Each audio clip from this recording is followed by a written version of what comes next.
Cages, they're not made of iron bars. Cages are really made of our thoughts. People put animals in cages, but what we don't realize is that we create our own cages. These tigers and learning how they live every day of their life in present moment awareness. It gave me the understanding and the ability to begin to see that we imprison ourselves by our own thinking.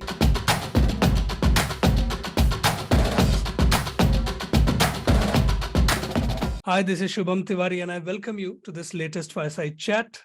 You saw today's guest in the second season of a hit Netflix show called Tiger King Doc Antle Story. He's also appeared in NBC's The Jane Pauley Show. He's performed magic and illusion for the past 3 decades around the world. He revealed his story in his book titled OCD, A Life Among Secrets. He now helps people discover actionable skills to help manage their minds using his series called What the Tigers Taught Me. Today, we'll try to get into his mind and hope to get some exciting stories out of it. So here's none other than Stephen Diamond himself. Stephen, welcome. Thank you so much, Shubham. It's a pleasure to be with you and your audience. Thank you so much for coming. And let's get started with the tigers, right? They're the most exciting thing in your story. Of course, you have, you've been on a very interesting, very hard journey yourself. But let's get started with tigers. What are the top 3 things that tigers have taught you? Oh, goodness. Well, I'll tell you, I spent the better part of 20 years of my life touring all over the world, living with these exotic animals, these lions and tigers. And what a lot of people don't realize is that these creatures are intuitive beings. And when you approach them in that way, you open yourself up to learning a great many lessons from them that they have to teach us. And that was always my mindset. I come from, even though I'm not a very religious person at all, I am a very spiritual person. And I've always said that if I was going to be religious, that it would probably be some mix of Buddhism, even though Buddhism's not a religion, it's a practice. But I felt that approaching the animals and the philosophy of training them with this kind of a mindset was very, very important, because it creates a unique bond between me and them. And it takes out the predatory type instincts out of the equation. And it allows us to bond and become closer with each other. When you live with these animals and you feed them and you care for them and you take care of them every day, people see me on stage for 90 minutes, but they don't see the other, 22 hours that go on behind the scenes. The care, the feeding, the transportation, and everything else that goes into taking care of them. And so that's really the important part. That's the part where these animals really connect with you on a deep level. And if you're open to it and you have the mentality, you can learn a great many things. And I'll tell you, one of the most important things that they taught me was that cages are not made of iron. They're not made of iron bars. Cages are really made of our thoughts. And people, unlike animals, people put animals in cages, but what we don't realize is that we create our own cages. And working with these tigers and learning how they live every day of their life in present moment awareness, it gave me the understanding and the ability to begin to see that we imprison ourselves by our own thinking, and that really we're the ones that are locked in cages of our own making. And I think that is probably the very first lesson that I learned in working with these incredibly enlightened, incredibly intelligent beings, as I like to call them. Wonderful. A lot of people say that animals can sense if you are nervous around them and they behave accordingly. So did tigers help you relieve your, OCD in any way? And to give, a bit of background to our audience, you've suffered with OCD, you've suffered with, depression, and you've been on a journey that has been, taken a toll on you. So did tigers, relieve your OCD, or, in what ways did it help you? Well, that's a great question. No one's ever asked me that before. And so I'm excited to answer that question. So, yes, they did teach me something, but I didn't understand they were teaching that to me at the time. It took me decades later to figure out that I had learned this skill from them. But what they taught me was the master strategy of stillness and silence. You know, in the religious Bible, there's a phrase that says, "Be still and know that I am God." Well, the only way to attain that is through silence. And so when, a tiger out in the wild, if they don't master the skill of silence, they don't eat, because Right. it's only in their ability to creep and be very, very quiet and get as close as they possibly can to their next meal that they're able to launch an attack and be successful and eat. So if they don't learn to master stillness, the ability to be situationally aware of everything that's going on around you, at the same time mastering the skill of silence, of just being still and sitting there, very quietly, they won't eat. And I studied this behavior in them for decades. And it wasn't until decades later, when I was in therapy dealing with some of my own issues, that I realized that it was my ability to center myself and to become present moment aware and to exclude the entire universe around me and just go within and find my center. That skill that I had learned, which later in my life became a coping mechanism for my stress, anxiety, depression, obsessive compulsive disorder. I had the whole combo package. So there's mental illness in my family. So it was in my DNA. Right. So I had a lot to deal with. But these animals, in working with them, they taught me how, the skills that really helped me to survive all of those traumatic things that happened to me early in life. Because when you have the ability to, at any moment, bring yourself back to center and become present moment aware and just sit in stillness and silence and be, Right. without having to think, without having to experience the stimuli, or as I like to say, the tornado swirling around you, when you can remove yourself from that and you learn the skill of being able to become present moment aware, Right. you find that you put yourself back into the driver's seat and you gain control over your life in a way that wasn't possible when you were trapped in that iron cage of thoughts that you created for yourself. Right. And speaking of this balance you're talking about, your OCD, in a way tells you that it's helping you find that balance. That's why you need to do certain things over and over. I mean, I can speak about myself, like, something as innocuous as, latching a door, right? Mhm. You're doing it, you have done it in front of your eyes, but, your mind tells you to check it again. And fall into that trap. So my question to you is, like, does OCD get triggered by elements or by events? Does the latch is the problem, or is that event of latching is the problem? Great question. Oh my gosh, I'm loving this conversation. Really, such an important question to answer. So it's both. We don't know the exact mechanism of how OCD is triggered and what causes, but what we do know is that a part of it is DNA related. So we know that a part of it is genetic, and then the other part of it is the stimuli that your brain is responding to that triggers you.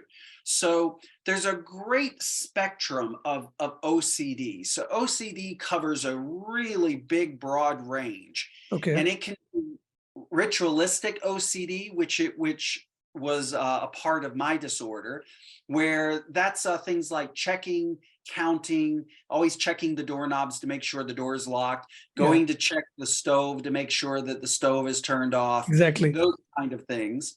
Then you have another kind of OCD where you are ruminating and you're playing the same mental loops or the same mental thought patterns over and over and over and over again in your head. I also suffered from that.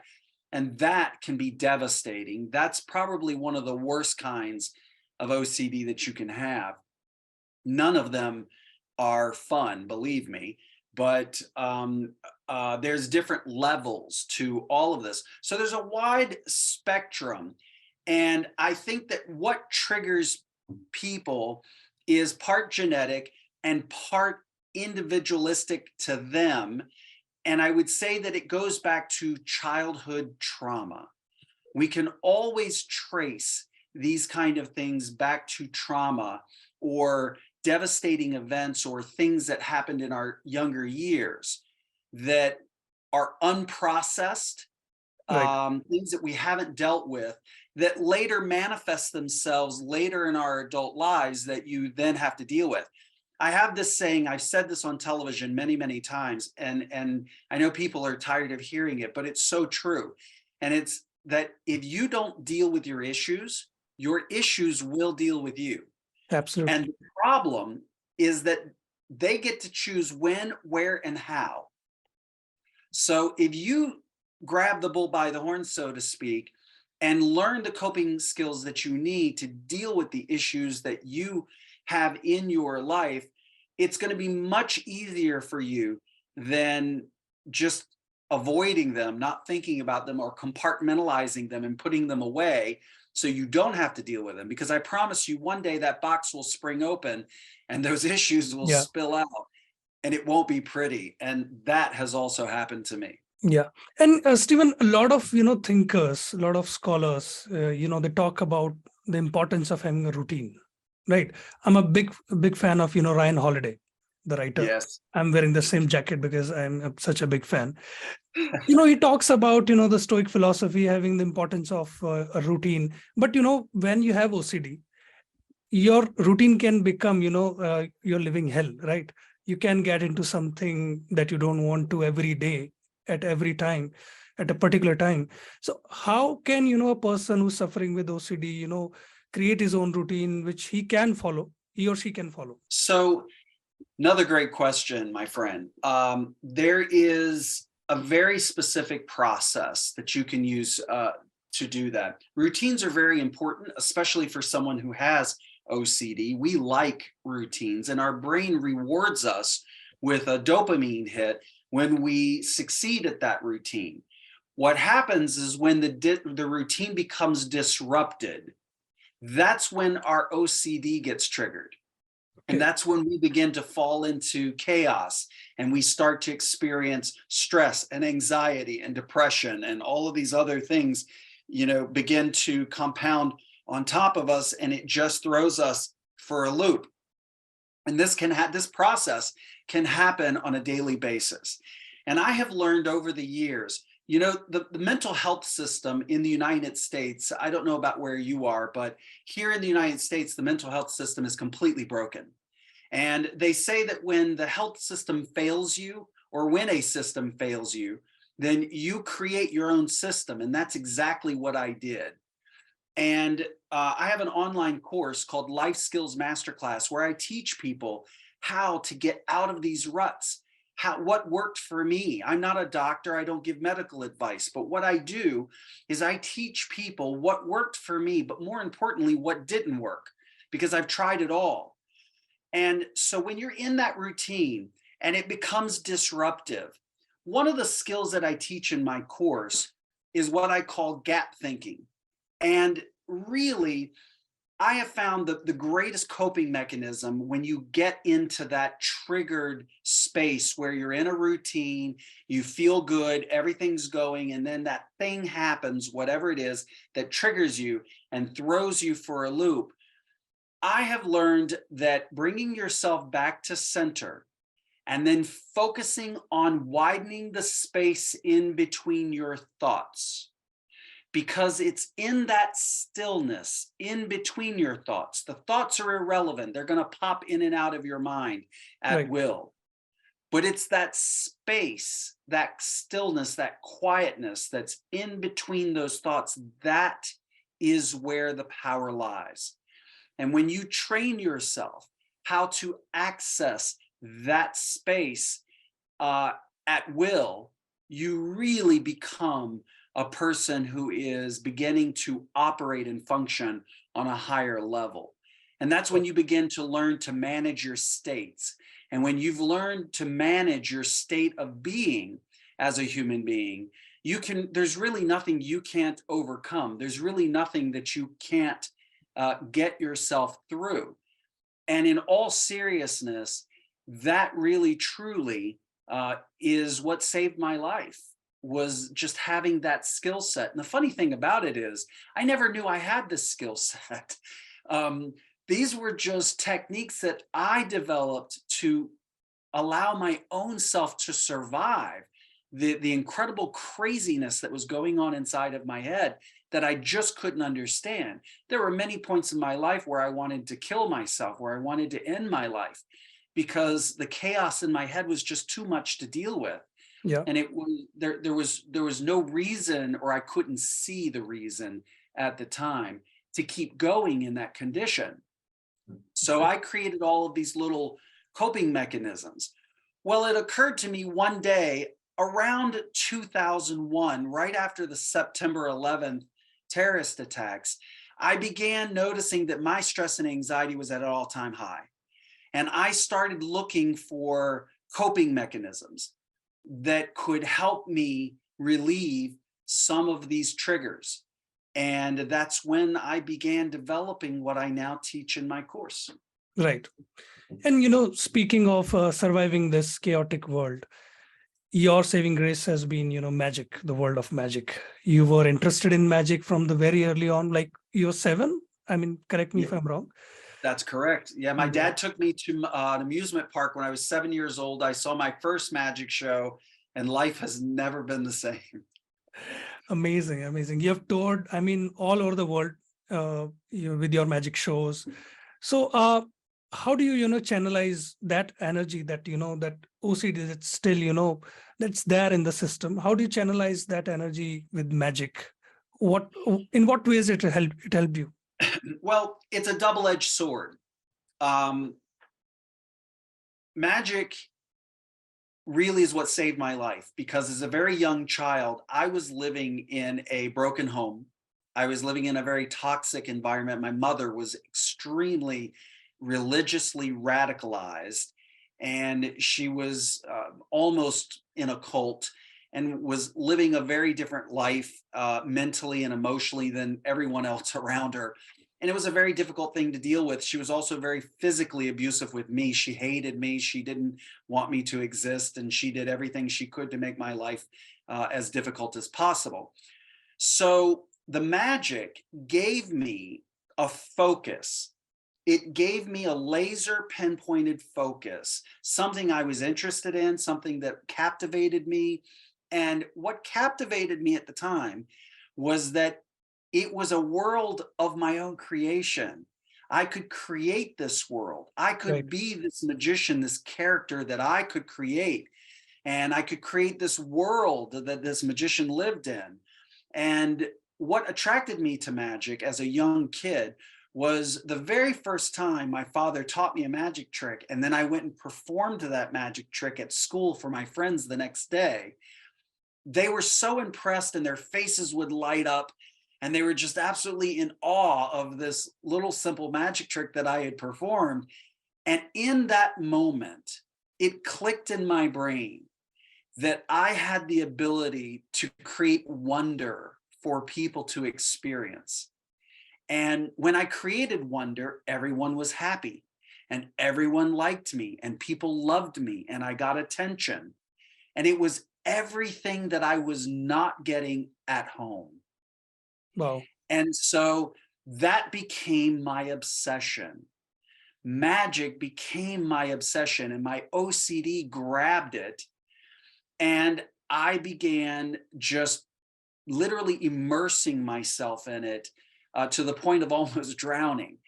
And the double edged sword that I was talking about comes in because OCD, as we just discussed, is a ritualistic type disorder. And so you like doing things over and over again, which lended itself really well to rehearsal. So I would practice card tricks until my fingers bled. And, Wow. and I would sometimes spend 15, 18, 20 hours a day practicing. My father would have to come in and would, shoo me off and make me go to bed, because if he didn't, I would be up a whole nother day. And so OCD, once you become obsessed with something, it kind of consumes you. And it certainly did for me. But let me tell you, that's a double-edged sword, because had I not been as obsessed with rehearsing and practicing as I was, I would have never been the entertainer that I became. Does that make Wow. sense? Yeah, it's so fascinating, and you're so passionate about it. Like it's showing on your face when you're talking about it. So I'm really glad that you are. Speaking of obsessions and cult leaders, you also fell for one, uh, Doc Antle. So I mean, we all know the story of Osho, Rajneesh, and Doc Antle and figures like that. Why do we fall for cult leaders? Why did you fall for cult leader? Wow. I'll tell you that I think the next book that I'm going to write is probably going to be on that topic. Okay. Um, I've been thinking about this for a while.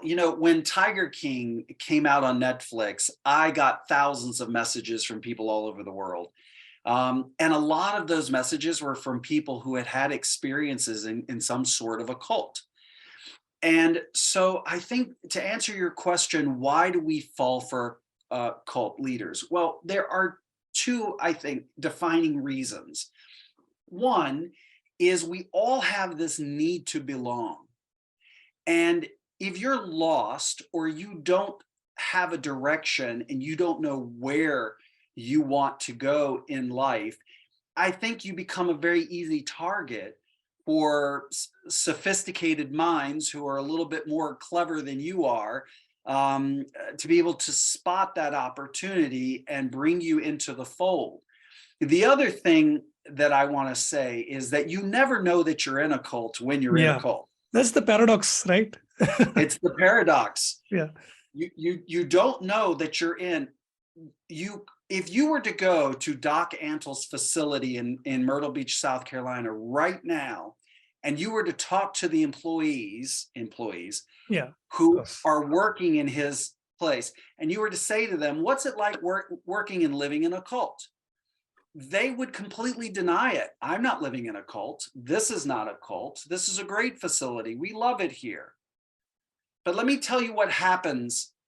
People often ask me, what's the difference between a religion and a cult? And I'm gonna tell you what that is. Yeah. The difference is what happens when you try to leave. Mm, When you're in a religion and you try and leave, they wish you well. yeah. And they're like, okay, I'm sorry it didn't work out, but we hope you find your way. When you're in a cult and you try and leave, there's resistance. Someone's going to meet you at the door. There's going to be some sort of roadblock in the way, and most of the time, many roadblocks that are going to keep you from walking out that door. That could be threats, that could be blackmail, that could be a wide range of things. Yeah. In Doc Antle's case, he used to get our apprentices to really, another word for apprentice in his contextual setting Yeah. is slave labor, because that's what they were. It was just a way of getting people to work for free without having to pay them. And And so when you have this many exotic animals, over 100 at the time, living on our compound, we needed a lot of help Of to course. take care of these animals. Yeah. So if you had to pay everybody, it would cost a fortune. So Bhagavan came up with this way of this apprenticeship program, and he created this very, very detailed contract that scared the heck out of you and intimidated you. I think there was even a clause in there, as I remember, something What? along the Okay. lines of, if you leave, you will owe us $5 million. You Wow. know, something along those lines. And those are just intimidation tactics that he uses to keep those people, under lock and key and controlled. But the only way they will ever realize that they're actually in a cult is time and distance. Only once you take the person out of the situation and you move them to a different place and you give them time that allows them to separate what is and what used to be, only then can they begin to see the truth. And eventually they'll come to the same conclusion that everyone does, which is, that's not good for me. Of course. And I'm sure we are all happy to see you outside of that cult now. But do you miss the tigers? Do you miss the proximity? I get asked this question every day, and I'll tell you, my answer, it's kind of difficult for me, because yes, I do miss certain cats. There were particular animals that I was very, very close to. We had a black leopard named Shadow that I was very, very close with. Was with that cat from the time he was born, for most of his life. Became very close with him. I miss him. I also miss our lion. King Arthur Rex was his name. He died around 2004 or 5, but he was a 1 in a million animal, had a personality, loved people, was very docile, was very good on movie and television sets, was great on stage, was just a 1 in a million animal. It was an honor and a privilege to be around him and to get to know him. And so there are certain animals that I do miss, but I don't miss traveling with them. I don't miss caring for them in the, Right. the 12-hour days Yeah. of caring for them, feeding them, and all of that kind of stuff. I don't miss that, of course. Yeah. And there is a Netflix series focusing on you entirely in production now. Can you tell us a bit about it? I can't. Okay. Because I'm under a non-disclosure agreement. But yes, there is a documentary that is in production right now that will tell the whole story of my life. When is it coming out? Can you at least tell us the dates, something like that? We're hoping this time next year. Okay, wonderful. So let's talk about your program called What the Tigers Taught Me. So how you channelizing your experience, your energy, and how are you enabling other people with your program? So in 2 ways. Of course, I have my online course that is available for the general public. But what I spend most of my time doing is going into corporations, large corporations, and helping to transform a toxic culture or a stressful culture into a culture that is a more friendly, more inviting, more loving place to be, where people come to work and are excited to be there and don't feel the stress and the tension that they normally do in a corporate environment. So I have these seminars and workshops that I do called What the Tigers Taught Me, where I go in and I teach you coping skills to deal with your stress and anxiety at work. Because, most people, when you survey them, we do a lot of surveys when we work with these companies, internal surveys and also external surveys, and we compare the data. Right. And we have found almost across the board, 85 or more % of people at large corporations are unhappy. And the number one reason they're unhappy is the stress that they experience as a result of being employed by XYZ company. So I started researching years ago ways that you could transform a company's culture. And what simple things can we do that could make a large impact in the culture of a company? And one of the things that we teach in that seminar is how to shift your thinking. When you begin to process information in a different way, and you learn to manage your emotional states and take your emotions out of your business thinking, you begin to transform yourself. And when you become happier at work, it's like a contagious virus. It then spreads to your neighbor and this coworker and that Right. coworker, and it begins to grow. The opposite is also true. When you have a bad apple in a company that is negative and hateful and is Yeah. always causing problems, that too can spread. And I think that that happens more often than not. And what I realized is that large companies, they understand how to control, make people compliant, and discipline them. But what they don't understand is how to encourage, how to foster, how to nurture. And those are the things, those are the skill sets that I bring to these large companies through my seminars called What the Tigers Taught Me. Wonderful. We'll certainly put a link of the course in the description of this video. Stephen, we work in the creator economy. We care for the creators and, their issues, particularly, mental health, of both, parties, the ones who are creating content and the ones who are consuming the content. So do you think, connecting it to your favorite, topic like magic, are we losing, are we losing the touch, from the exotic things of life? Are we just, scrolling too much? Are we not creating the content that matters? I mean, what kind of things are, exacerbating the mental disorders? Well, I think the question that you're really asking is technology stifling our ability to create and create Yes. wonderful content?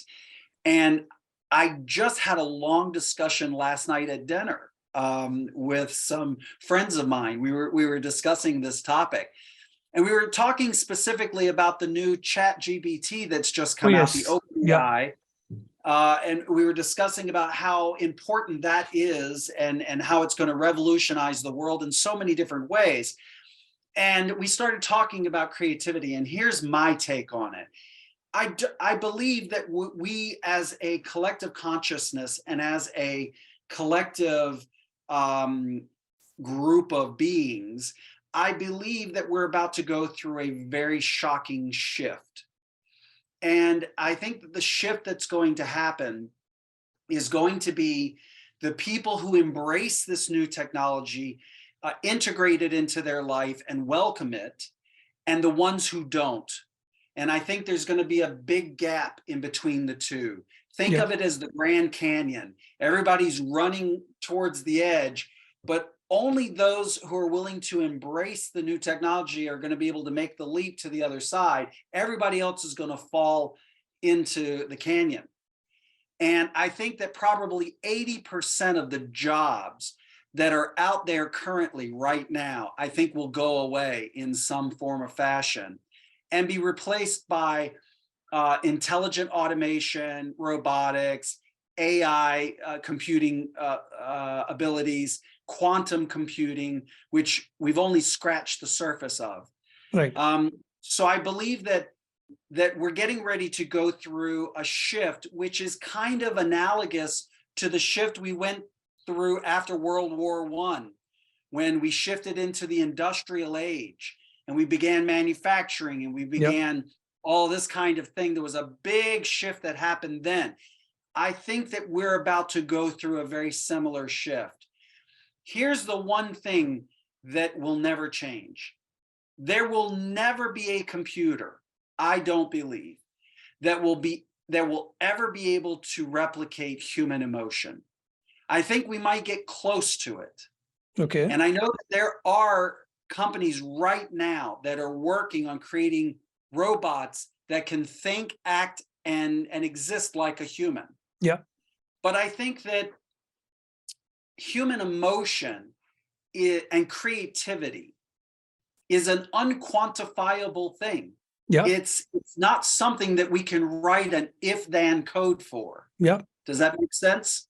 Absolutely. We can't. And so I think there will always be jobs for creative people, people who have vision, people who can invent and create, movie makers, content creators, Yeah. book writer, authors. You might be able to use technology. Someone like Stephen King, for example, who Yeah. writes his horror movies and stuff.